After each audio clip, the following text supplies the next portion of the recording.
Hello friends, मैं शालिनी पांडे स्वागत करती हूँ आपके अपने चैनल शालिनी बियॉन्ड स्टडी पे। आज हम बात कर रहे होंगे मानसिक स्वास्थ्य रोग के बारे में। इसके जस्ट पहले के जो भी वीडियोज़ हैं उसमें मैंने आपको यूनिट बाय यूनिट सारी चीज़ों को करा रखा है। तो अगर आपने वो सारे वीडियोज़ नहीं देखे हैं तो एक बार आप प्रीवियस जो भी 7-8 क्लासेस हुई हैं उनको ज़रूर देख लेंगे। उसको देखने से क्या होगा कि आपको सीक्वेंस में चीज़ें समझ में आने लगेंगी और कैसे आपको पढ़ना है वो भी आपको चीज़ें समझ में आ जाएंगी। इसमें हम बात कर रहे होंगे मानसिक स्वास्थ्य रोग के बारे में, जिसे आप मानसिक बीमारी कहते हैं, जिसे मेंटल इलनेस कहा जाता है, उसके बारे में हम बात कर रहे होंगे। मैंने आपको इसके पहले की वीडियो में मानसिक रोग और मानसिक मंदता दोनों में क्या डिफरेंस होता है वो मैंने आपको पढ़ा रखा था। अगर आपने वो वीडियो देखा होगा तो आपने वहीं पे भी मानसिक रोग को समझ लिया होगा कि मानसिक जो रोग होता है वो क्या होता है। फिर भी हमारा ये टॉपिक है जिसमें हमें 3.4 के अंतर्गत ये सारे टॉपिक को कवर करना है, तो यहाँ पर भी हम मानसिक रोग को जो है वो समझ रहे होंगे। तो मानसिक रोग जो है एक प्रकार का विकार होता है, ठीक है, जिससे व्यक्ति का जो व्यवहार होता है उसमें आपको परिवर्तन देखने को मिलता है। और ये जो परिवर्तन व्यक्ति के व्यवहार में आता है, ये उसके व्यक्तिगत काम जैसे बहुत ज़्यादा मानसिक तनाव लेने की वजह से, कि किसी चोट या दुर्घटना की वजह से, इन सब कारणों की वजह से क्या होता है कि व्यक्ति में व्यवहारात्मक जो हानि होती है वो देखने को मिलती है। व्यवहारात्मक हानि का मतलब होता है कि व्यक्ति के व्यवहार में आपको परिवर्तन देखने को मिलेगा, उसके सोचने समझने की जो क्षमता होगी, उसके जो संवेग होंगे, इन सब में आपको जो है वो बदलाव देखने को मिलेगा। आपने अगर मानसिक मंदता को पढ़ा होगा तो आपने वहाँ पे पढ़ा होगा कि मानसिक मंदता में 18 वर्ष से पहले व्यक्ति के अंदर सारे के सारे लक्षण जो है वो नज़र आ जाते हैं। लेकिन मानसिक जो रोग होता है, मानसिक रोग में उम्र का कोई भी बाउंडेशन नहीं होता है। व्यक्ति किसी भी उम्र में मानसिक रोगी हो सकता है। पहली बात आपको ये याद रखना है। दूसरा, आपने मानसिक मंदता में आईक्यू पर पढ़ा होगा कि आईक्यू जो होता है वो 70 से डाउन होता है। मतलब जो आईक्यू लेवल होता है, अगर हम मानसिक मंदता में बात करते हैं तो वहाँ 70 से कम बच्चे का आईक्यू लेवल होता है। लेकिन यहाँ पे आईक्यू का कोई रोल नहीं होता है। आईक्यू हमेशा औसत बच्चों से ज़्यादा भी हो सकता है और औसत बच्चों जैसा भी हो सकता है। मतलब जो एक सामान्य व्यक्ति का आईक्यू लेवल होता है जो 90 से 110 के बीच में होता है, तो ऐसे बच्चों का क्या होता है, जो आपके मानसिक रोगी वाले व्यक्ति होंगे, ऐसे बच्चों का आईक्यू लेवल 90 भी हो सकता है और 140 भी हो सकता है। मतलब जो कि अगर हम बात करते हैं, जो प्रतिभाशाली बच्चे होते हैं, सृजनात्मक बच्चे होते हैं, ये जो मानसिक रोगी व्यक्ति होते हैं, ये ऐसे वाले व्यक्ति भी हो सकते हैं। और नॉर्मल जो है, जो सामान्य व्यक्ति होते हैं, ऐसे सामान्य व्यक्ति भी हो सकते हैं किसी मानसिक प्रेशर की वजह से या फिर चोट या दुर्घटना की वजह से, कि इनके मस्तिष्क के कुछ जो सेल्स होते हैं वो डैमेज हो जाते हैं, जिसकी वजह से इनके जो व्यवहार होता है उस व्यवहार में जो है वो आपको परिवर्तन देखने को मिल जाता है। यहाँ पे कुछ परिभाषाओं की बात कर रहे होंगे, क्योंकि आपको डिटेल में चीज़ों को लिखना रहता है एग्जाम में, तो फिर आप इन परिभाषाओं को भी अच्छे से कवर करके जाइएगा। अगर हम बात करते हैं तो 1998 के अनुसार, निटजिल के अनुसार ये परिभाषा दी गई है, जिसमें बताया गया है कि जो मानसिक रोग होता है उसका मतलब होता है व्यक्ति के व्यवहारात्मक या मनोवैज्ञानिक कार्यों में पाए जाने वाले विक्षोभ से होता है। मतलब जो व्यक्ति होगा, जो मानसिक रोगी होगा, उसके व्यवहार में आपको कैसा परिवर्तन नजर आएगा, उसके व्यवहार में, उसके कार्य करने के तरीके में आपको एक जो विकार है वो आपको जो है वो नजर आएगा, जिससे व्यक्ति का जो सामाजिक सांस्कृतिक पहलू होता है वो मेल नहीं खाता है। जैसे एक सामान्य व्यक्ति अपने समाज में रहता है, जिस तरह के एक सामान्य व्यक्ति अपने समाज की संस्कृतियों का पालन करता है, उस तरह से आपके ऐसे मानसिक रोगी वाले व्यक्तियों के व्यवहार में आपको बिल्कुल अंतर जो है वो नज़र आएगा। और व्यवहारात्मक जो अक्षमता है वो भी आपको नज़र आएगा। और अगर हम बात करते हैं तो जो व्यक्ति की क्रियाएं होती हैं, जो उसकी जो सारी की सारी उसकी क्रियाएं होती हैं, जो डेली लाइफ की एक्टिविटियां होती हैं, उन सब में भी आपको जो एक असंतुलन होता है वो आपको उत्पन्न नज़र आएगा अगर कोई व्यक्ति जो है वो मानसिक रोगी होता है। तो व्यवहार से संबंधित समस्याएं, संवेगात्मक समस्याएं, संज्ञानात्मक समस्याएं, सामाजिक सांस्कृतिक पहलुओं को समायोजन करने में समस्याएं, और जो दैनिक जीवन की गतिविधियां हैं उन सब में करने में असंतुलन जो होता है वो एक मानसिक रोगी व्यक्ति में जो है वो आपको नज़र आएगा। वहीं अगर हम बात करते हैं तो ऐसे मानसिक रोगी व्यक्तियों के क्या कारण होते हैं, मतलब किन रीजन की वजह से ये मानसिक रोगी हो सकते हैं, इसके बारे में आप बात कर रहे होंगे। तो कुछ मानसिक बीमारियों की तंत्रिका कोशिका जो होती हैं वो विशेष मस्तिष्क क्षेत्रों को जोड़ने वाले मार्गों के असामान्य कामकाज से जो है इसको जोड़ा जाता है, कि जो हमारे माइंड के कुछ न्यूरॉन्स होते, कुछ जो सेल्स होते हैं वो आपके डैमेज हो जाते हैं, और इन मस्तिष्क के सर्किटों के भीतर जो है वो तंत्र कोशिकाएं जो न्यूरोट्रांसमीटर नामक रसायनों के माध्यम से जो संचार होता है वो इसमें बाधित हो जाता है। इसके अनुवांशिकी भी कुछ कारण हो सकते हैं, ठीक है। जो मानसिक बीमारी में अगर परिवार के सदस्यों को किसी प्रकार की कोई मानसिक बीमारी है तो आगे चल के वो जो परिवार के जो अगला सदस्य होगा उसमें भी ये जो है वो हो सकता है, उसकी संभावना रहती है। किसी प्रकार का कोई संक्रमण जो होता है उन संक्रमण की वजह से भी मानसिक जो क्षेत्र होता है हमारा उसकी किसी प्रकार की कोई क्षति हो जाए, जिसकी वजह से व्यक्ति में जो है वो मानसिक बीमारी के लक्षण जो है वो आपको नज़र आने लगेंगे। वहीं अगर किसी प्रकार की कोई चोट लग जाती है, मस्तिष्क के किसी भाग में चोट लग जाए जिसकी वजह से व्यक्ति अपनी याददाश्त को खो देता है, तो इसकी वजह से भी मानसिक बीमारी जो है वो आपकी हो जाती है। कुछ प्रसव पूर्व की जो क्षतियाँ होती हैं उसकी वजह से भी बच्चे में मानसिक बीमारी की जो लक्षण है वो नज़र आ सकते हैं, जैसे ऑक्सीजन की कमी होना। तो ये सारे लक्षण ये सारे कमियों की वजह से भी बच्चे में क्या होता है कि मानसिक जो बीमारी होती है वो उत्पन्न हो जाती है। वहीं मादक द्रव्यों का सेवन, अगर लंबे समय तक विशेष रूप से मादक द्रव्यों का सेवन किया जा रहा है तो इससे भी, किसी भी प्रकार की मादक पदार्थों के सेवन से भी मानसिक बीमारी जो है वो बच्चे में नज़र आ सकती है। यहाँ पे आप तनाव को भी ऐड कर सकते हैं। जो तनाव होता है इसकी वजह से भी मानसिक बीमारियाँ जो होती हैं वो आपको जो व्यक्ति होता है उसमें नज़र आती हैं।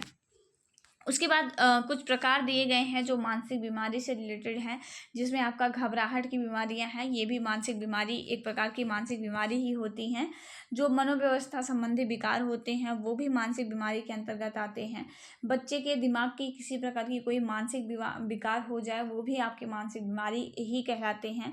भोजन संबंधी किसी प्रकार का विकार जिसमें बुलिमिया, एनोरेक्सिया नर्वोसा, ये सारी चीज़ें आती हैं, तो ये सब भी एक प्रकार की मानसिक बीमारी ही होते हैं। आवेग नियंत्रण और व्यसन जो विकार होता है वो भी आपके एक प्रकार के मानसिक बीमारी हैं। और व्यक्तित्व विकार जो होता है जिसमें व्यक्ति को अपने व्यक्तित्व को लेकर ही उसको समस्याएं देखने को मिलती है, जैसे अपने ही लिंग से प्रॉब्लम होना, ठीक है, और दूसरे व्यक्तियों को देखकर ये सोचना कि वो व्यक्ति मेरे बारे में कुछ गलत सोच रहा है या मुझ पर हंस रहा है, इस संबंधी कुछ व्यक्तिगत विकार जो होते हैं वो भी ऐसे मानसिक बच्चों में जो है वो आपको देखने को मिल जाता है। तो ये कुछ प्रकार हैं जो कि, इसके अलावा भी बहुत सारे ऐसे प्रकार हैं जो मानसिक बीमारी से रिलेटेड हैं। ये कुछ प्रकार हैं जो कि आपके एग्जाम में पूछा जाता है कि बुलिमिया क्या होता है, एनोरेक्सिया नर्वोसा क्या होता है। जनरली पूछा नहीं जाता है क्योंकि ये हायर लेवल की चीज़ें होती हैं, आपसे मानसिक बीमारी के प्रकार नहीं पूछे जाते हैं। जो इसमें ज़्यादातर क्वेश्चन बनते हैं वो मानसिक विकलांगता और अगर हम बात करते हैं मानसिक विकार और मानसिक रोग, दोनों में डिफरेंस आपका पूछा जाता है। बहुत ज़्यादा बार पूछा गया है मानसिक मंदता के बारे में पूछा गया है, उसका आईक्यू लेवल के बारे में पूछा जाता है, ठीक है। तो ऐसे क्वेश्चन आपके एग्जाम में बनते हैं। तो इन जो ये पॉइंट आपको प्रकार बताए जा रहे हैं इनके नाम को भी आपको याद रखना है कि क्या क्या नाम होते हैं, मतलब कितने प्रकार के आपके होते हैं। आप ऐसे तो काउंट नहीं कर पाएंगे क्योंकि बहुत सारे प्रकार आपके मानसिक बीमारी के बहुत सारे प्रकार होते हैं। आपके सिलेबस में कुछ चीज़ें दी गई हैं, आप उन चीज़ों को जो है वो याद करने का प्रयास करिएगा कि व्यक्तित्व विकार भी हो सकता है, भोजन संबंधी विकार भी हो सकता है, व्यवहारात्मक समस्याएं भी हो सकती हैं, आवेग संबंधी समस्याएं भी मानसिक रोगी के जो है वो प्रकार के अंतर्गत आता है। तो ऐसे कुछ पॉइंट वाइज जो है जो हेडिंग्स होंगी उन चीज़ों को आप याद रखेंगे तो भी आपका काम जो है वो हो जाएगा।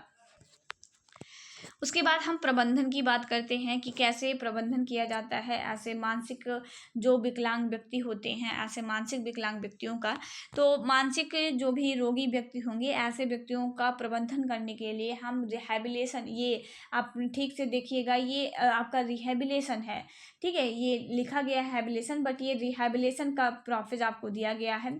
तो ऐसे व्यक्तियों को हम रिहैबिलिटेशन के माध्यम से ऐसे व्यक्तियों का हम प्रबंधन करते हैं।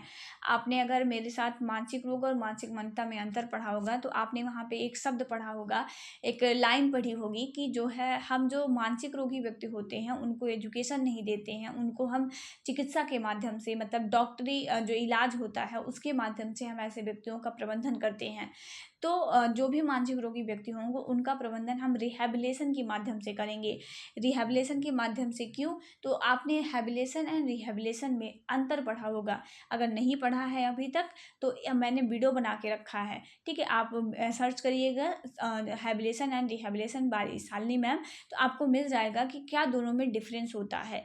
तो हम हैबिलिटेशन के माध्यम से नहीं जबकि रिहैबिलिटेशन के माध्यम से हम ऐसे बच्चों का हम प्रबंधन करते हैं कि बच्चा जो पहले अगर नॉर्मल था तो उस नॉर्मल बच्चे के अंदर अगर किसी प्रकार की कोई ऐसी क्षमता थी जो खो गई है या फिर उसका जो आत्मबल खो जाता है, हम उस चिकित्सा के माध्यम से प्रोत्साहन के माध्यम से ऐसे बच्चों के आत्मविश्वास को पुनः जो है वो पुनर्जीवित करते हैं, पुनः उसकी क्षमता को हम बहाल करते हैं ताकि वो बच्चा जो है वो अपनी उन्हीं क्षमताओं का विकास करके फिर से समाज में जो है वो अपनी स्थिति को जो है वो पुनः जो है वो स्थापित कर सके।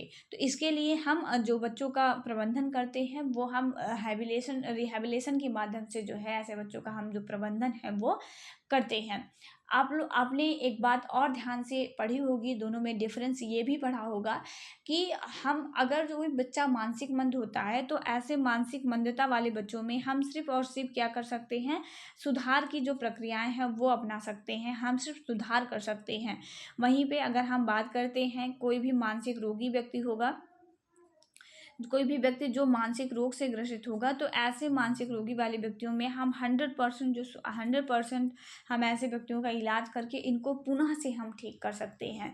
तो ये भी दोनों में डिफरेंस होता है। तो अगर हम प्रबंधन करते हैं, सही डॉक्टरी इलाज करवाते हैं, बच्चे के अंदर उसके अंदर के आत्मबल विश्वास को पुनः जीवित करते हैं और एक प्रॉपर तरीके से रिहैबिलिटेशन हम बच्चे को देते हैं तो हम एक मानसिक रोगी व्यक्ति को 100% इलाज के थ्रू हम सही कर सकते हैं और उसे उसकी पुरानी स्थिति में हम वापस ला सकते हैं।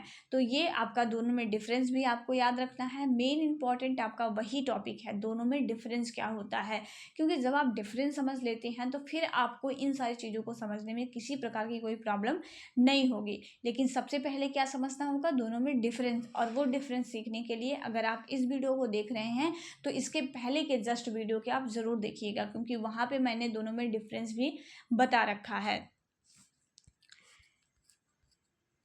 अब उसके बाद हम कुछ अन्य जो डिसेबिलिटियां हैं, जैसे 3 पॉइंट आपका है जिसमें आपका क्रोनोलॉजिकल कंडीशन के बारे में और ब्लड डिसऑर्डर के बारे में, इन दोनों के बारे में आपको पढ़ना है। तो सबसे पहले हम कुछ क्रोनोलॉजिकल जो डिसऑर्डर हैं उन क्रोनोलॉजिकल डिसऑर्डर के बारे में डिस्कस करेंगे, फिर उसके बाद हम ब्लड डिसऑर्डर के बारे में डिस्कस करके इस चैप्टर को यहीं पे क्लोज करेंगे।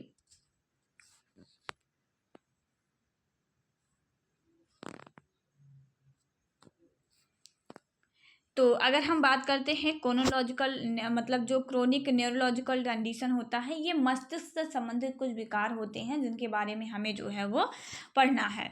सबसे पहले पार्किंसंस रोग के बारे में पढ़ेंगे। पार्किंसंस रोग क्या होता है, तो पार्किंसंस रोग के जो सबसे पहले इसके बारे में विस्तारित किया गया था, जो सबसे पहले बताया गया था वो डॉक्टर पार्किंसंस ने बताया था, इसीलिए इसके रोग का नाम भी हम इन्हीं के नाम पर पार्किंसंस रोग कहते हैं। यह एक केंद्रीय तंत्रिका तंत्र का जो है वो विकार होता है। ये हमारे मस्तिष्क से जुड़ा हुआ एक विकार होता है जिसमें श्यान तंत्रिकाओं का जो आधपतन होता है वो हो जाता है, जो कि मस्तिष्क के मध्य भाग जो बेसल गैंग्लिया होता है इसमें गड़बड़ी के कारण जो है ये होता है। और ये जो बेसल गैंग्लिया होता है ये इसमें एक डोपामाइन नामक एक न्यूरोकेमिकल जो है ये उत्पादित करता है। मतलब हमारे मस्तिष्क का जो बेसल गैंग्लिया होता है वो एक डोपामाइन नामक एक न्यूरोकेमिकल जो है वो उत्पादित करता है, जो कि एक संवेदीय तंत्र के द्वारा जो है वो हमारे साधारण शारीरिक क्रियाएं जो है उसको कराने में हमारी मदद करता है। मतलब अगर हम इसमें बात करते हैं तो जो पार्किंसंस रोग है उसको सबसे पहले डॉक्टर पार्किंसंस ने ही इसको विस्तारित किया था। और ये जो रोग है ये मस्तिष्क से संबंधित एक विकार होता है, मतलब मस्तिष्क की जो केंद्रीय तंत्रिका तंत्र होती है उससे संबंधित एक प्रकार का विकार होता है। ये मस्तिष्क का जो मध्य भाग होता है उसमें बेसल गैंग्लिया आपका होता है, और उसी बेसल गैंग्लिया से एक पदार्थ जो है जो डोपामाइन होता है, वो डोपामाइन जो है वो बेसल गैंग्लिया डोपामाइन नामक एक न्यूरोकेमिकल जो है वो उत्पादित करता है। और ये जो आपका डोपामाइन होता है, ये हमारे शरीर में जो साधारण क्रियाएं होती हैं, जो हम साधारण क्रियाएं जैसे उठना बैठना लिखना चलना फिरना, ये साधारण क्रियाएं करते हैं, इन साधारण क्रियाओं को करने के लिए जो है ये उत्तरदायी होता है। तो इसी डोपामाइन की कमी के कारण क्या होता है कि मस्तिष्क के मध्य भाग जो है वो पूरी तरह से उत्तेजित नहीं हो सकता है, जिसके कारण अंगों में कंपन होना, धीमापन होना, अकड़ापन होना, संतुलन संबंधी जो समस्याएं हैं वो देखने को मिलती हैं। तो सीधा आपको याद रखना है कि पार्किंसंस रोग को हम पार्किंसंस रोग इसलिए कहते हैं क्योंकि ये पार्किंसंस नामक वैज्ञानिक के द्वारा विस्तारित किया गया था। ये हमारे ब्रेन से जुड़ा हुआ एक डिसऑर्डर होता है। ब्रेन में जो बेसल गैंग्लिया होती है जो कि डोपामाइन के उत्पादन में मदद करती है, तो इसी डोपामाइन की कमी की वजह से, और डोपामाइन का काम क्या होता है, हमारे मस्तिष्क के मध्य भाग के द्वारा उसको उत्तेजित करना, जिससे हमारा जो डेली लाइफ की जो गतिविधियां होती हैं उसको करने में ये हमारी मदद करता है। लेकिन इसी डोपामाइन की कमी के कारण क्या होता है कि हम जो साधारण क्रियाकलाप होते हैं उसको करने में परेशानियां होती हैं। जैसे इसके कारण अंगों में कंपन होने लगता है। डोपामाइन की कमी के कारण ही अंगों में जो कंपन है वो होने लगता है, अंगों में अकड़ापन आ जाता है, जो संतुलन संबंधी समस्याएं होती हैं वो आपको देखने को इसमें मिल जाती हैं। और पार्किंसंस जो होता है आमतौर पर पुरुष एवं महिलाओं दोनों में लगभग समान होता है, लेकिन ज़्यादातर अगर हम बात करते हैं तो कई बार पुरुषों में महिलाओं की अपेक्षा इस रोग की जो है वो अधिकता देखने को मिल जाती है, कि जो पुरुष होते हैं वो ज़्यादातर पार्किंसंस रोग के ग्रसित होते हैं, लेकिन महिलाएं भी होती हैं।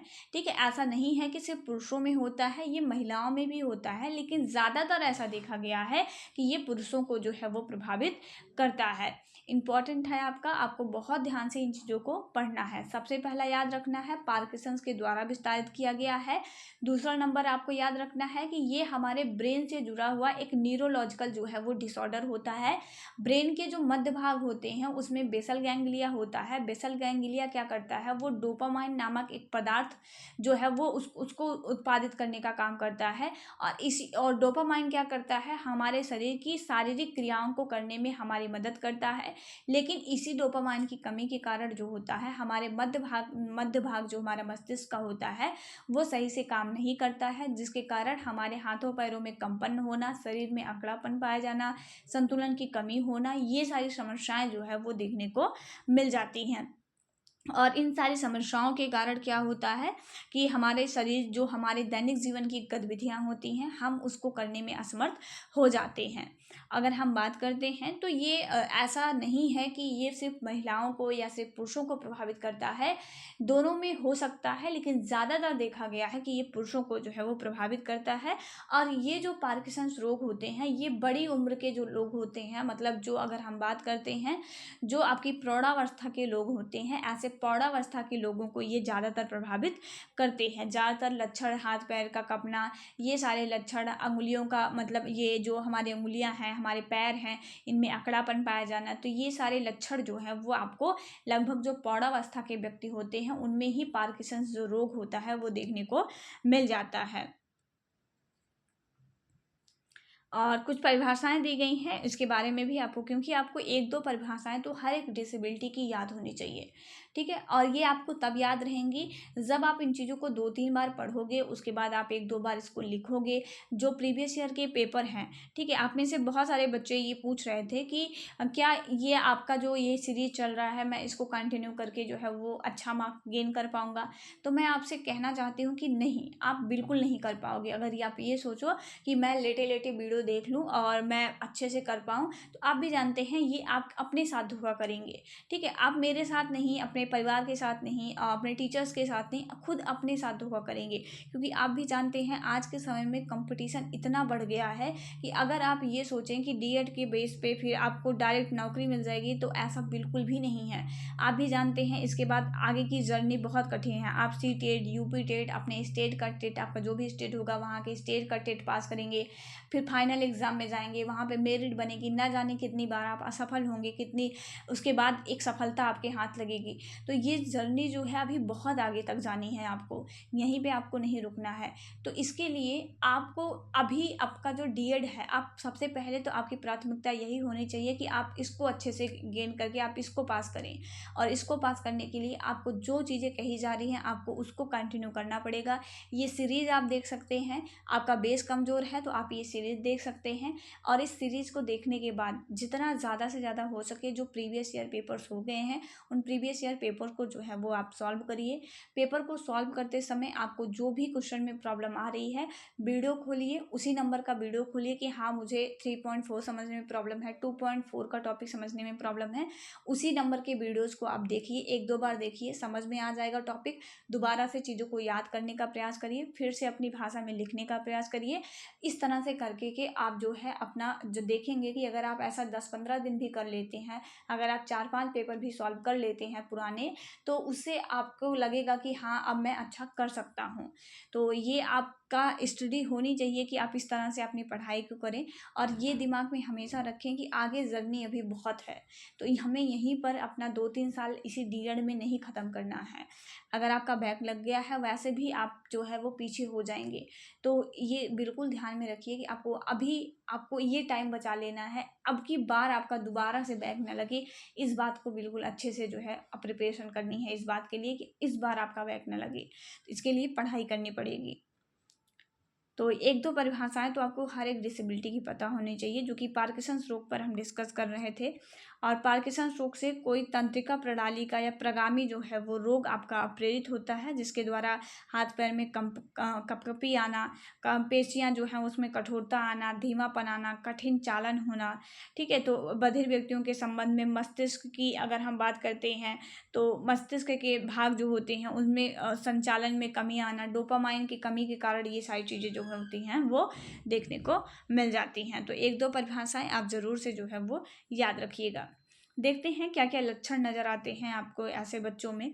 तो सबसे पहले तो हाथों पैर में कंपन की स्थिति जो होगी वो देखने में नज़र आएगी। शरीर में कमजोरी और बहुत ज़्यादा थकावट जो है वो महसूस करना, छोटे छोटे कामों को भी करने में जो है वो परेशानियाँ होना, गति क्रियाओं में जो है वो धीमापन आना, चलते समय टांगों को जो है वो ड्रैग करना, जैसे जब चल रहे हैं तो इतना ज़्यादा उनके अंदर कमजोरी महसूस होना कि पैर में ही जो है वो लगते हुए आगे बढ़ना, ये सारी चीज़ें देखने को मिलती हैं। हस्तलेखन में बदलाव आना, जैसे अक्षरों को जो अक्षर होते हैं उनको बहुत छोटे छोटे लिखना, जिसे माइक्रोग्राफिया कहा जाता है। ठीक है, याद रखिएगा, आपसे पूछा जा सकता है 1 नंबर में माइक्रोग्राफिया क्या होता है और ये किसकी कमी के कारण होता है, किस किस रोग से मतलब किस डिसेबिलिटी से ये रिलेट करता है। तो जब आप पढ़े रहेंगे तभी आप कर पाएंगे। ठीक है, तो आप ध्यान दीजिएगा, माइक्रोग्राफिया होता है जो हस्तलेखन में बदलाव होता है, जिसमें बहुत छोटे छोटे अक्षर जो है वो लिखे जाते हैं। आवाज़ का थोड़ा धीमा या हल्का हो जाना, और कई बार गले का आवाज़ निकलते समय जो है वो अवरुद्ध हो जाना, जैसे बोलते बोलते अचानक से आवाज़ रुक जाए, मुंह से बाहर ही ना निकले आवाज़। तो ये सारे लक्षण जो हैं वो पार्किंसंस वाले व्यक्तियों में जो नज़र आते हैं। गति क्रियाएं शुरू करने में जो है वो कठिनाई आना, जैसे कुर्सी से उठने में, बैठ गए तो उठने में प्रॉब्लम, उठे हैं तो फिर बैठने में प्रॉब्लम, मांसपेशियों में कड़ापन पाया जाना। तो ये सारे लक्षण जो है वो नज़र आते हैं। मुंह से जो है वो लार का टपकना, डिप्रेशन या चिंता का जो है वो शिकार हो जाना, मांसपेशियों में अकड़ाव या तन्यता का जो है वो बढ़ जाना, और यह तन्यता आराम के समय में बढ़ती है तथा पूरी जोड़ पर गति क्रिया में एक समान जो है वो रहती है। वहीं अगर बात करते हैं जो सूक्ष्म गामक क्रियाएं होती हैं उनमें जो है वो धीमापन पाया जाना। आप सभी लोग एक एक सूक्ष्म गामक क्रियाओं के जो एक उदाहरण हैं वो आप लिखिएगा। ठीक है, जिससे पता चले कि हाँ आपको पता है कि सूक्ष्म गामक क्रियाएं या स्थूल गामक क्रियाएं या फिर नहीं। तो जितने भी बच्चे वीडियो देख रहे हैं वो सभी लोग सूक्ष्म गामक क्रियाओं से संबंधित कोई भी एक एग्जाम्पल जो है वो आप ज़रूर लिखिएगा। तो ये सारी समस्याएं देखने को मिल जाएंगी, जैसे संतुलन में समन्वय बिगड़ जाएगा, चाल में धीमापन आ जाएगा, व्यक्ति को अपना शरीर, अपने खुद की शरीर के संतुलन बनाने में समस्याएं देखने को मिलेंगी, निगलने में प्रॉब्लम हो सकती है, पाँव में सूजन आ सकता है, कब्ज रहना, बार बार पेशाब आना, दर्द रहना, ये सारी मतलब परेशानियाँ जो है इसकी वजह से देखने को जो है वो मिल जाती हैं। मतलब डोपामाइन क्या करता है कि हमारे जो दैनिक जीवन की गतिविधियाँ होती हैं उसको करने में हमारी मदद करता है। तो अगर वो उसकी कमी हो जाती है तो हमारे जो दैनिक जीवन के क्रियाकलाप होते हैं वो पूरी तरह से लगभग प्रभावित हो जाते हैं। नींद ना आना, चिंता में रहना, याददाश्त कमज़ोर होना, तो ये सारी चीज़ें जो हैं वो आपको इसमें देखने को मिल जाती हैं। कारण वही हो सकते हैं, वातावरणीय हो सकता है, आनुवांशिक हो सकते हैं, या फिर मादक जो पदार्थ होते हैं उसको लेने से भी ये चीज़ें हो सकती हैं। विषैले पदार्थ अगर मान लीजिए ज़्यादातर मिले हुए हैं, पानी में हैं या फिर हवा के माध्यम से वो इनटेक किया जा रहा है तो भी ये हो सकता है।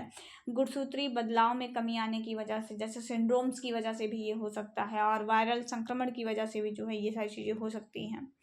सर में चोट लगने की वजह से भी अगर प्रॉब्लम हो सकती है, और मस्तिष्क में लुईस ब्रॉडी के संग्रह के कारण भी जो है ये आपको देखने को मिल जाता है। तो ये कुछ चीज़ें हैं जिनकी वजह से जो है ये आपका होता है। अब बात कर रहे होंगे बहुविध उत्तम दृढ़न की। ये भी आपका एक न्यूरोलॉजिकल आपका डिसऑर्डर होता है जिसे आप मल्टीपल स्क्लेरोसिस कहते हैं। तो अब मल्टीपल स्क्लेरोसिस क्या होता है इसके बारे में समझ रहे होंगे। तो मल्टीपल स्क्लेरोसिस होता है, ये बहु स्क्लेरोसिस जिसे हम कहते हैं। तो ये आपका तंत्रिका प्रणाली जो है ये रोग होता है, मतलब हमारी जो तंत्रिका तंत्र होती हैं उससे संबंधित एक प्रकार का ये डिसऑर्डर होता है, जिसमें मस्तिष्क की जो तंत्रिका कोशिकाओं के अगर हम बात करते हैं, जो मस्तिष्क की तंत्रिका कोशिकाएं होती हैं उसके चारों ओर जो रीढ़ की हड्डी की माइलिन जो है वो माइलिन जो होती है वो आपकी क्षतिग्रस्त हो जाती है, जिसमें आपका डीमाइलिनेशन जो है वो होता है, और तंत्रिका कोशिकाओं और रीढ़ की हड्डी की कोशिकाएं जो हैं एक दूसरे से संपर्क करने की जो क्षमता रहती है वो आपकी प्रभावित हो जाती है। तो अगर हम इसमें बात करते हैं तो हमारी जो रीढ़ की हड्डी और हमारे मस्तिष्क की जो तंत्रिका तंत्र रहती है, इसमें अगर हम बात करते हैं तो ये जो सूचनाओं का आदान प्रदान होता है, इन सूचनाओं के आदान प्रदान करने में जो है वो समस्याएं देखने को मिलती है। तो जो बहुस्क्लेरोसिस होता है, हमारे मस्तिष्क की जो तंत्रिका तंत्र होती है और हमारे पीठ की जो रीढ़ की हड्डी होती है, उस रीढ़ की हड्डी के माध्यम से जो सूचनाएं हमारे मस्तिष्क तक जाती हैं, उन सूचनाओं के पहुंचने में जो है वो प्रॉब्लम देखने को मिल जाती है, जिसकी वजह से बहुत सारी जो समस्याएं हैं वो देखने को मिलती हैं। अगर हम बात करते हैं इसके रीजंस क्या होते हैं, किन वजह से ये होता है, तो कारणों का बहुत ज़्यादा अभी तक पता इसके बारे में नहीं लग पाया है, और ऐसा माना जाता है कि जो रोग प्रतिरोधी, जो हमारा ऑटो इम्यून सिस्टम होता है, जो हमारा प्रतिरोधक क्षमता होता है, इसकी कमी के कारण भी ये हो सकता है। जैसे रोगों से लड़ने की जो हमारी क्षमताएं होती हैं उसकी कमी के कारण भी ये हो जाता है, और जो माइलिन बनाने वाली कोशिकाओं की खराबी के कारण भी जो है ये आपका ये रोग जो आपका होता है, ये आपका जो मल्टीपल स्क्लेरोसिस है ये हो जाता है। मेनली इसके कारणों का अभी तक पता नहीं लग पाया है, कुछ अनुवांशिक कुछ वातावरणीय कारण जो है इसके लिए उत्तरदायी होते हैं, ऐसा माना जाता है। और ये जो रोग होता है वो आपके 20 से लेकर 50 वर्ष की आयु के बीच होता है। ज़्यादातर पुरुषों के मुकाबले महिलाएं जो होती हैं वो पार्किंसंस जो रोग अगर हम बात करते हैं तो ज़्यादातर जो महिलाएं होती हैं वो आपकी मल्टीपल स्क्लेरोसिस से जो है वो आपकी प्रभावित होती हैं। अगर हम बात करते हैं तो इस रोग को सर्वप्रथम 1868 में जीन मार्टिन चारकोट ने जो है वो विस्तारित किया था। इस पॉइंट को आप बहुत अच्छे तरीके से वो नोट डाउन कर लेंगे कि सबसे पहले इसको किसने जो है वो परिभाषित किया था। तो जो एक आपके मनोवैज्ञानिक थे, जो 1868 में एक मनोचिकित्सक थे जीन मार्टिन चारकोट, इन्होंने ही सबसे पहले जो है इसको विस्तारित किया था, और इसी के नाम पर हम मल्टीपल स्क्लेरोसिस को एक और नाम से जानते हैं जिसे हम चारकोट रोग कहते हैं। ध्यान से इन चीज़ों को आप नोट डाउन कर लीजिए, जो चीज़ें नोट डाउन करने लायक हों आप उनको ज़रूर नोट डाउन किया करिए। ये सिर्फ आपको यहाँ पे भी नहीं, कंपटीशन में भी आपको बहुत मदद करेंगे। तो इन्हीं चीज़ों को आपको नोट डाउन करना है कि सबसे पहले इस रोग को 1868 में जीन मार्टिन चारकोट, ये इनका पूरा नाम था, और इन्हीं के नाम पर इस रोग को हम चारकोट रोग जो है वो भी कहते हैं। ठीक है, मल्टीपल स्क्लेरोसिस का दूसरा नाम क्या होता है, तो उसे हम चारकोट रोग कहते हैं। क्यों कहते हैं? क्योंकि 1868 में जीन मार्टिन चारकोट ने सबसे पहले इसको जो है वो विस्तारित किया था। तो ये चीज़ें आप ध्यान रखेंगे। अगर हम बात करते हैं, चलिए देखते हैं जो जो इम्पोर्टेंट इसमें चीज़ें रहेंगी वो सारी आपको बताई जाएंगी। और इसके लक्षणों की बात करते हैं, क्या क्या लक्षण आपको ऐसे बच्चों में नज़र आएंगे।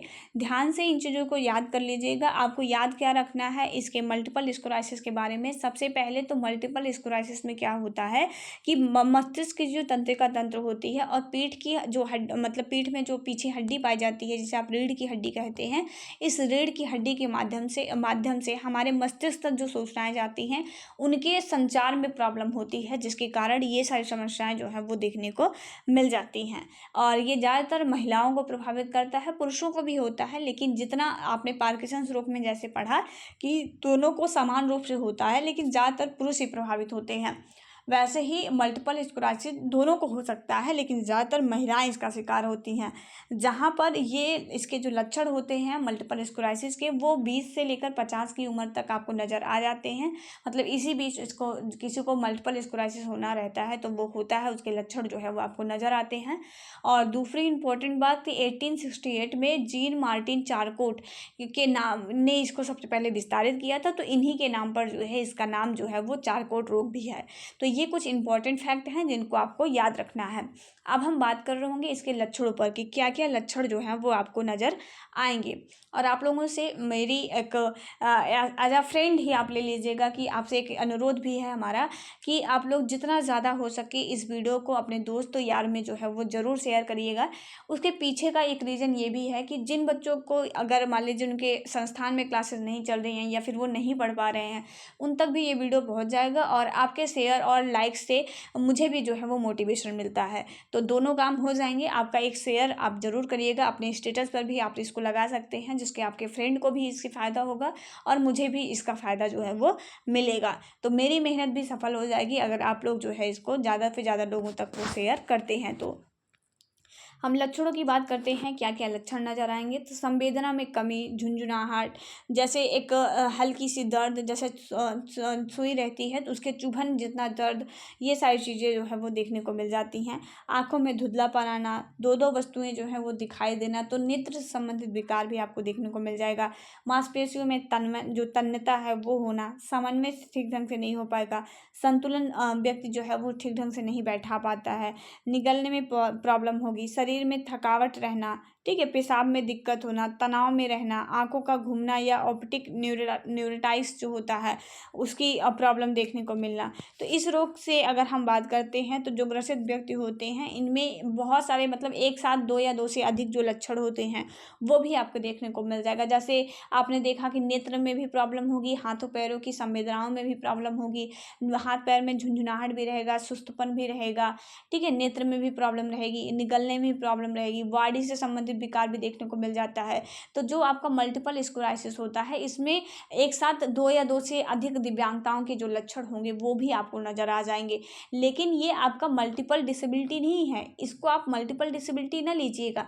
जैसे मल्टीपल डिसेबिलिटी में भी आप पढ़ते हैं कि एक साथ 2 या 2 से अधिक दिव्यांगता के लक्षण नजर आते हैं, लेकिन ये आपका मल्टीपल डिसेबिलिटी नहीं होगा, ये आपका मल्टीपल स्क्लेरोसिस है। तो इस बात को ध्यान रखिएगा आप, जिसमें जांच करने पर यह पुष्टि हो जाती है कि व्यक्ति जो है वो आपका जो मल्टीपल स्क्लेरोसिस होता है उससे ग्रसित है या फिर नहीं है। इसकी जांच करने के लिए भी बहुत सारे जो तकनीकें हैं वो जो है वो आपकी अपनाई जाती हैं, जिसके माध्यम से हम जो है वो जांच करते हैं, लेकिन वो हमारे लिए इम्पोर्टेंट नहीं है, ना तो हमसे कभी पूछा जाता है। और रक्त डिसऑर्डर के बारे में हम पढ़ेंगे। हमने जो है वो आपका न्यूरोलॉजिकल डिसऑर्डर के बारे में पीछे पढ़ा, अब हम यहाँ से रक्त डिसऑर्डर मतलब जो ब्लड डिसऑर्डर होते हैं उन ब्लड डिसऑर्डर के बारे में पढ़ेंगे। और ब्लड डिसऑर्डर के साथ हमारा ये जो यूनिट 3 है ये पूरी तरह से कंप्लीट हो जाएगा। तो थैलेसीमिया के बारे में जानेंगे, क्या होता है थैलेसीमिया। तो थैलेसीमिया एक प्रकार की वंशानुगत विकृतियों का जो है एक समूह होता है जिसकी विशेषता हीमोग्लोबिन की कमी या उसकी अनुपस्थिति होती है। हमारे ब्लड में जो हीमोग्लोबिन होता है जिसमें आयरन पाया जाता है, तो इस हीमोग्लोबिन की कमी के कारण जो है ये आपका थैलेसीमिया होता है। और थैलेसीमिया एक वंशानुगत विकृति होती है, मतलब अगर परिवार के सदस्यों में किसी को है तो वो आगे ट्रांसफर होने वाला एक डिसीज होता है जो आपका थैलेसीमिया होता है। थैलेसीमिया एक प्रकार का आपका ब्लड से रिलेटेड एक डिसऑर्डर होता है जो अनुवांशिकी है, और इसी रोग के कारण ही इस मतलब ये जो थैलेसीमिया होता है इसका कारण होता है हीमोग्लोबिन जो बनाने वाली जो प्रक्रियाएं होती हैं उसमें खराबी आ जाती है, और जिसके कारण शरीर में जो खून होता है मतलब जो ब्लड होता है उस ब्लड की कमी होने लगती है। और थैलेसीमिया एक ऑटोसोमल रिसेसिव जो अनुवांशिक प्रकार का जो है आपका एक रोग होता है। तो जो थैलेसीमिया होता है ब्लड से संबंधित एक डिसऑर्डर होता है, आनुवांशिक रोग होता है, हीमोग्लोबिन के सही तरीके से बनने में प्रॉब्लम होती है जिसकी वजह से व्यक्ति में रक्त की जो कमी है वो आपको देखने को मिल जाती है। ये दो प्रकार का थैलेसीमिया होता है, एक अल्फ़ा होता है, एक बीटा थैलेसीमिया होता है, ठीक है। जिसमें अगर हम बात करते हैं तो अल्फ़ा थैलेसीमिया को हम मेजर थैलेसीमिया भी कहते हैं, और यह बीमारी उन बच्चों में होने की संभावना ज़्यादा रहती है जिनके अभिभावक माता या पिता के जीन्स या गुणसूत्रों में जो है वो थैलेसीमिया होता है। अगर माता पिता के जीन्स में, मतलब माता या पिता दोनों किसी के जीन्स में अगर मतलब ये थैलेसीमिया रहता है तो ये बच्चे में भी हो जाता है। और इस प्रकार के थैलेसीमिया को जो है वो पुलिस थैलेसीमिया या अल्फा थैलेसीमिया भी जो है वो कहा जाता है। वहीं पे माइनर थैलेसीमिया की बात करते हैं तो जिन बच्चों के या तो माता या तो पिता के जीन्स में थैलेसीमिया होता है और उनके गुणसूत्रों में जो है वो बच्चे के गुणसूत्र में जो है वो स्थानांतरित हो जाता है, तो उसे हम माइनर थैलेसीमिया कहते हैं, ठीक है। तो आप ध्यान रखिएगा, एक मेजर थैलेसीमिया है, एक माइनर थैलेसीमिया है। मेजर थैलेसीमिया में क्या होता है, माता या पिता दोनों के जीन्स में अगर गड़बड़ी रहती है तो वो आपके मेजर थैलेसीमिया होती है। वहीं अगर माता के या तो पिता के दोनों में से किसी एक के जीन्स में गड़बड़ी रहती है तो वो माइनर थैलेसीमिया हो जाती है। तो ये आपको याद रखना है। लक्षण क्या क्या नजर आएंगे, तो बुखार, जैसे किसी बच्चे को अगर थैलेसीमिया है तो लगातार बुखार या बीमारी से वो ग्रसित रहेगा, वजन नहीं बढ़ेगा, सूखा चेहरा रहेगा, रक्त की कमी रहेगी, आंखों में पीलापन रहेगा, ठीक है। अगर रक्त की कमी रहती है तो आंखों में पीलापन होना, और जो है चेहरा हमेशा सूखा सूखा नजर आना, मतलब उदासी भरा नजर आना, बुखार से ग्रसित होना, क्योंकि हमारे ब्लड जो होते हैं, हमारे ब्लड में अगर किसी प्रकार की कोई कमी रहती है तो उससे हमारे शरीर में बहुत सारी प्रॉब्लम जो है वो देखने को मिल जाती है, जैसे बार बार छोटी छोटी चीज़ों से भी संक्रमण हो जाना, भूख नहीं लगना, पीलिया के लक्षण नजर आना, आँख जो है वो पीलापन आ जाना, और यकृत फेफड़ों का जो है वो आकार बढ़ जाना, जोड़ों में तकलीफ होना, विकृति होना, धीमा विकास होना, हड्डियों में कैल्शियम की कमी होना, और लौह तत्व की अधिकता जो है वो आपको इसमें देखने को मिल जाती है। तो अगर हम बात करते हैं तो ये आपका थैलेसीमिया है, और इसके हम उपचार के लिए वही सारी जिस भी चीज़ में प्रॉब्लम रहेगी, जैसे सेल थेरेपी दिलवाना, हड्डियों जोड़ों मांसपेशियों से संबंधित चिकित्सा करवाना, ये सारी चीज़ें हम करते हैं। वहीं हम सिकल सेल डिसीज़ की बात करते हैं तो सिकल सेल डिसीज़ जो होता है ये भी ब्लड से रिलेटेड एक डिसऑर्डर होता है, जिसमें जो हमारा ब्लड होता है उस ब्लड का जो शेप होता है वो बिल्कुल एक हाशिए के शेप जैसा जो है वो आपके ब्लड का जो शेप होता है वो हो जाता है। सिकल कोशिका रोग से हेमोटेलिक विकास जो है वो प्रेरित है, जो रक्त की अत्यंत कमी, पीड़ादायक घटनाओं, जो सहसंबंध टिश्यूओं और अंगों को नुकसान से जटिलताओं को जो है वो आपका परिलक्षित करता है। तो इस तरह से जो हीमोग्लोबिन, मतलब जो आपका हेमोलिटिक लाल रक्त कोशिकाओं की जो कोशिका झिल्ली के नुकसान को जो है ये निर्दिष्ट करता है, जिसका परिणाम हीमोग्लोबिन का जो है वो आपका निकलना होता है। इसमें जो ब्लड होता है उसका जो शेप होता है वो कुछ तरह से हाशिए के शेप जैसा जो है वो आपका, इस तरह से आप देख पाएंगे कि ये जो ब्लड होता है हमारा, जैसे हमारे ब्लड जो होते हैं वो लगभग गोल या चपटे आकार के उनका शेप होता है। लेकिन अगर हम बात करते हैं वहीं किसी व्यक्ति को अगर सिकल सेल एनीमिया भी हम इसको कहते हैं, तो अगर वो हो जाता है तो उसमें रक्त के जो सेल्स होते हैं उसका आकार कुछ इस तरह का जो है वो आपको देखने को मिल जाता है। अगर हम बात करते हैं इसके लक्षणों की, क्या क्या आपको लक्षण जो है वो आपके नजर आएंगे, तो लक्षण आपको वही सारे नज़र आएंगे कि इसमें ब्लड की जो है वो आपको ब्लड का जो शेप होता है वो ख़राब हो जाने की वजह से ब्लड में खराबी देखने को मिलती है, जैसे बार बार चक्कर बनना, शरीर बहुत कमज़ोर हो जाना, हड्डियां जोड़ों इन सब में तकलीफ़ें होना, तो ये सारे जो है वो आपको लक्षण जो है इसमें नज़र आते हैं। वहीं अगर हम बात करते हैं हीमोफीलिया की, ये भी आपका ब्लड से संबंधित एक प्रकार का डिसऑर्डर होता है। देखिए इसमें आपसे क्वेश्चन पूछा जाएगा कि निम्नलिखित में से कौन सा ब्लड डिसऑर्डर है, कौन सा नहीं है, इस तरह के क्वेश्चन बनते हैं। लॉन्ग टाइप के क्वेश्चन इसमें से बहुत कम बनते हैं, और अगर बनेंगे भी तो आपको तीनों चारों डिसऑर्डर के बारे में एक साथ लिखना रहता है, ठीक है। इसी तरह से लॉन्ग क्वेश्चन बनेंगे, और अगर शॉर्ट क्वेश्चन बनेंगे तो इसी तरह से बनेंगे कि सिकल सेल एनीमिया क्या होता है, ठीक है। तो अब आपसे इस तरह से जो है वो पूछा जाएगा कि हीमोफीलिया क्या होता है। तो ये सारी चीज़ें आपको ऐसे जो है इसको बहुत डिटेल में आपको चीज़ें नहीं कवर करनी है, क्योंकि ये बहुत डिटेल में पूछा ही नहीं जाता है। अगर पूछा भी जाएगा तो आपको तीनों चारों डिसऑर्डर को एक साथ कंबाइन करके जो है वो लिखना रहता है।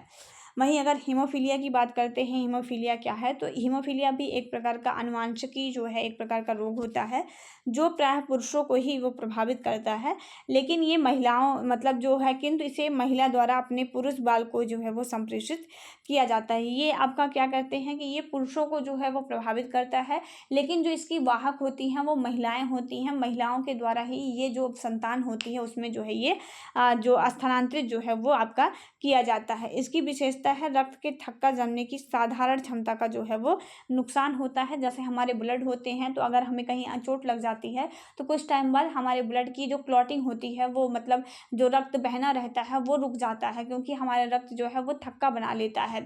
लेकिन अगर हम इसमें बात करते हैं तो इसमें कमी पाई जाती है, जिसकी वजह से ब्लड बहुत जल्दी रक्त का जो थक्का है वो नहीं बना पाता है। अगर किसी व्यक्ति को हीमोफीलिया हो जाता है तो बहुत ब्लड जो रहता है, कहीं पे चोट लग गई, थोड़ा सा भी चोट लग गया है तो ब्लड निरंतर जो है वो बहता रहता है। और अगर कहीं ज़्यादा चोट लग जाती है, मतलब घाव जल्दी नहीं भरेगा, कोई भी घाव रहता है तो वो जल्दी नहीं भरता है इस अगर कोई व्यक्ति हीमोफीलिया से ग्रसित रहता है। और इसमें क्या होता है कि कहीं छोटा मोटा चोट लग गया तो घाव नहीं भरेगा, ज़्यादा चोट लग गया तो ब्लड निकलता ही रहेगा, ब्लड रुकेगा नहीं। ठीक है, मतलब जो रक्त का थक्का होता है उसके जमने में आपको प्रॉब्लम देखने को मिलती है, जिसको हम हीमोफीलिया कहते हैं। जैसे अगर किसी का एक्सीडेंट हो गया, बड़ा एक्सीडेंट हो गया, तुरंत के तुरंत व्यक्ति की मृत्यु हो जाती है, क्योंकि व्यक्ति का क्या होता है कि ब्लड जो रहता है वो बिल्कुल रुकता ही नहीं है, बहता ही चला जाता है। तो इससे व्यक्ति की जल्दी से जल्दी जो है वो मृत्यु हो जाती है। अगर किसी प्रकार का कोई चोट लग गया तो वो जल्दी सूखेगा नहीं। तो इस तरह की प्रॉब्लम आपको हीमोफीलिया में जो है वो देखने को मिलती है। तो ये था आपका पूरा यूनिट 3 तक, और उसके जस्ट बाद हमें यूनिट 4 पढ़ना है, जिसमें हमें प्रारंभिक पहचान और हस्तक्षेप जो है ये आपका यूनिट 4 है। नेक्स्ट वीडियो में कवर कर रहे होंगे, और इसके भी इंपॉर्टेंट टॉपिक ही जो है वो हम आपके साथ डिस्कस करेंगे। तो ये एक रिवीजन सेशन है, इसको बिल्कुल डिटेल में लेने का प्रयास आप बिल्कुल मत करिएगा कि आपको पॉइंट वाइज हर एक डिटेल में चीज़ें बताई जा रही हैं, लेकिन इतनी सी चीज़ें हैं जितना आपको बताया जा रहा है वो आपके एग्जाम में आपको 100% देखने को मिल जाएगा। तो पूरी ईमानदारी के साथ आप इन क्लासेस को देखिए, प्रीवियस ईयर क्वेश्चन सॉल्व करिए, जो टॉपिक ना समझ में आए सिर्फ उसके वीडियो देख लीजिए। ठीक है, तो इस तरह से करके जो है वो आप अपने एग्जाम में भी जो है बेहतर कर पाएंगे, और आपका बहुत जल्दी जो एडमिट कार्ड है वो भी आपको बहुत जल्दी जो है वो देखने को मिल जाएगा। तो इसके लिए बिल्कुल निश्चिंत रहें, आपका एग्ज़ाम बहुत जल्द हो जाएगा। तो इसके लिए आप अपनी प्रिपरेशन जो है, आपका जिस भी पेपर में बैक लगा हो, आप उस पेपर के हिसाब से अपनी प्रिपरेशन जो है वो करते रहिए। लेकिन या ध्यान रखिएगा, पुराने पेपर को सॉल्व करना बिल्कुल मत भूलिएगा। अगर आप लोग चाहते हैं कि आपके साथ मैं पुराने पेपर सारे डिस्कस करूं और आपको कंबाइन करके एक ही वीडियो में या 1-2 वीडियो में आपको सारे प्रीवियस ईयर करवा दूं, जो भी वन लाइनर हैं या ऑब्जेक्टिव हैं या फिर फिल इन द ब्लैंक्स हैं, छोटे छोटे जो क्वेश्चन हैं, ठीक है, सॉल्व टाइप के, वो सारे अगर आप चाहते हैं कि मैं आपको करवाऊं तो आप कमेंट बॉक्स में बताइएगा। ज़्यादा से ज़्यादा बच्चों का कमेंट आएगा तो वो मैं चीज़ें स्वयं से भी जो है वो करवाने का प्रयास करूंगी। तो मिलेंगे नेक्स्ट वीडियो में, तब तक अपना ख्याल रखिएगा। जय हिंद, वंदे मातरम।